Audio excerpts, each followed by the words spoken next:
দে hello বন্ধুরা, আমাদের বাড়ি লাইন নেই, আমাদের বাড়ি কারেন্ট নেই। আজকে 8, 9, 10 দিন হলো। অফিসে যাচ্ছে বাবা, বলছে যে এখন ছেলেপেলের পরীক্ষা, তাড়াতাড়ি লাইনটা দিয়ে আসো, কিন্তু দিচ্ছে না। এখনকার লোক, কারেন্টের লোক কথাই শুনছে না, কেন জানি না। আমাদের মিটারটা পুড়ে গেছে জন্য বাবা দরখাস্ত দিয়ে আসলো।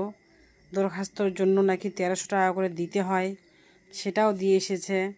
বারবার করে কারেন্টের অফিসে যাচ্ছে, লাইন নেই, পড়াশোনা হচ্ছে না।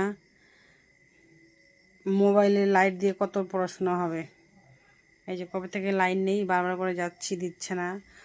নয় যে এমন কারেন্টের বিল বাকি আছে, সেটাও না। আমাদের মিটারটা পুড়ে গেছে জন্য লাইনটা কেটে দিয়ে গেছে। বলছে যে 2 দিন পরেই যাব, বললো যে তারপর দিন গেলেই হবে। তারপর দিনই গেছে বাবা, কিন্তু আসেনি।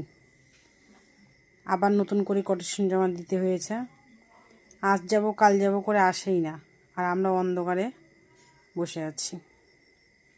পড়াশোনা এরকম করে ভালো হয়? পড়তে বসছে, কারেন্ট নেই, কয়দিন পর পরীক্ষা বাচ্চাগুলার।